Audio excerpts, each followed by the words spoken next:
बिस्मिल्लाहिर्रहमानिर्रहीम। अस्सलाम वालेकुम नाजरीन, welcome back to my YouTube channel हिकमत के मोती। नाजरीन, प्रेगनेंसी यानी हमल या उम्मीद होने के कौन से दिन मुनासिब समझे जाते हैं जिनके दौरान मियाँ बीवी को मुबाशरत करनी चाहिए। एक मर्द की मनी और ख़तून के अंडा के मिलाप से अल्लाह ताला से हम नई ज़िंदगी की उम्मीद लगाते हैं।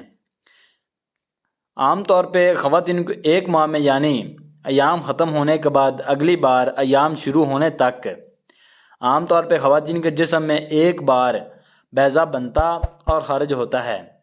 मर्द का मादा मनविया यानी स्पर्म ख़तून के अंदर 3 से 5 दिन तक ज़िंदा रहता है, जबकि ख़तून के अंडा की उम्र आम तौर पे 4 घंटे से 12 घंटे होती है। अगर ख़तून का अंडा और मर्द की मनी 4 से 6 घंटे तक साथ रहें तो अमल यानी उम्मीद के लगने के लिए ये नहायत ही मुनासिब और तकरीबन यकीनी माना जाता है। लेकिन अगर मादा मनविया यानी मर्द के स्पर्म के जरसूमा और ख़तून का बैज़ा इससे कम वक़्त भी साथ रहें तो भी उम्मीद यानी प्रेगनेंसी होने के इम्कानात रोशन होते हैं। उम्मीद लगने या प्रेगनेंसी के लिए मुबाशरत करने के मुफीद दिन अगर एक ख़तून के अयाम 28 दिन का मुकम्मल दायरा हो तो 11वें दिन से लेकर 14वें दिन के अयाम में बैज़ा ख़तून के जिस्म में से खारिज होगा, लेकिन 100% दुरुस्त बताना मुमकिन नहीं।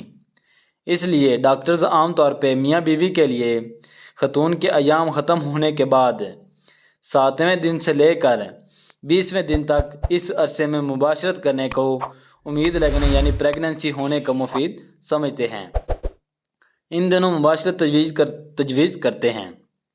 ख़वातीन के बैज़ा के अखराज के दिन जानने की इलामतें। अयाम गुजर जाने के बाद वजाइना खुश्क हो जाती है और इसमें सेरोविकल फ्लूइड बिल्कुल नहीं होता। फिर कुछ दिनों बाद वजाइना में एक ख़ास तरह का रबड़ी सा फ्लूइड यानी गम की तरह का चिपकने वाला मवाद या स्याल मादा सा ज़ाहिर होता है। फिर ये स्याल मादा बहुत ज़्यादा नमूदार और क्रीम की तरह सफ़ेद होता जाता है। इन दिनों में मुबाशरत प्रेगनेंसी के लिए मुफीद होती है। फिर इसके बाद वजाइना में ये सेरोविकल फ्लूइड मुर्गी के कच्चे अंडे की सफ़ेदी की तरह साफ़ और फिसलने वाली सी हो जाती है। ये दिन प्रेगनेंसी के लिए इंतहाई मुफीद और पुरुउम्मीद होते हैं। इंतहाई मुफीद बैज़ा की मुद्दत पूरी हो जाने के बाद वजाइना एक बार फिर से खुश्क हो जाती है, यानी इसमें सर्विकल फ्लूइड या स्याल मादा नहीं रहता। ये फ्लूइड चेक करने के लिए ख़वातीन अपने अंगूठे और शहादत वाली उंगली को वजाइना के निचले हिस्से में अंदर करके बाहर निकाल कर फ्लूइड चेक कर सकती हैं और इसकी रंगत और माहियत से अंदाज़ा लगा सकती हैं कि बैज़ा का अखराज नज़दीक है।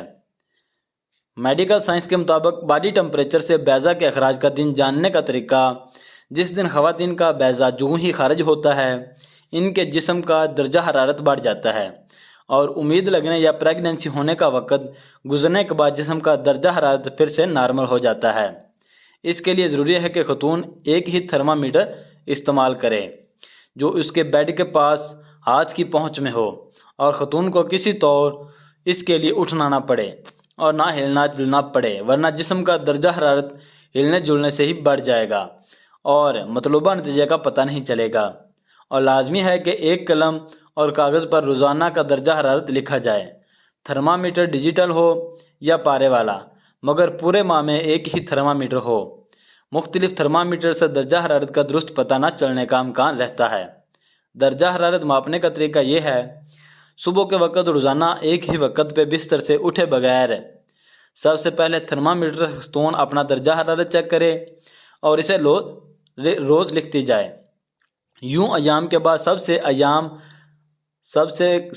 यूँ अयाम के बाद से अयाम के आने तक लिखती जाए और इस चार्ट में जिस दिन जिस्म का दर्जा हरारत अशारिया 2 दर्जा या इससे ज़्यादा बढ़ा हुआ हो तो उस दिन मुबाशरत करने पर प्रेगनेंसी का इम्कान होता है। यूँ लगातार 3 माह करने से एक ख़तून को प्रेगनेंसी के लिए अपने बैज़ा के खारिज होने का अंदाज़ा हो जाता है। ये तरीका का नहायत मुफीद जाना जाता है और इन दिनों में प्रेगनेंसी के लिए मुबाशरत मुफीद हो जाती है। ओव्यूलेशन प्रीडक्टर कैट, जिन खवातीन के अयाम रेगुलर नहीं यानी उनके दिन मुकर्रर नहीं, इनके लिए यूरोप और अमेरिका में आमतौर पे ओव्यूलेशन प्रीडिक्टर किट नामी मेडिकल स्टोर्स पे दस्तयाब है।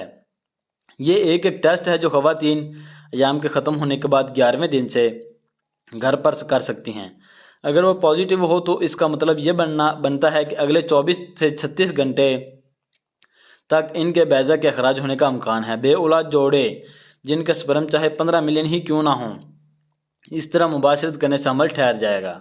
जिन घरों में बच्चों की रौनकें ना हों वो घराना खुशहाल नहीं हो सकता। आए रोज़ लड़ाई झगड़े फसाद बर्पा होते हैं। 15 मिलियन स्पर्म हैं तो अमल ठहर जाता है, परेशान ना हो। जिनको कोई भी दुख हो तो उसी को उसकी कदर का पता होता है। 15 मिलियन से लेकर 50 मिलियन तक के लिए लोग परेशान ना हो, आप साहिबान औलाद जो है वो हासिल कर सकते हैं। मायूस ना हो, मायूसी गुनाह है। ये वाला मुबाशरत का तरीका इस्तेमाल करेंगे तो अमल ठहर जाएगा।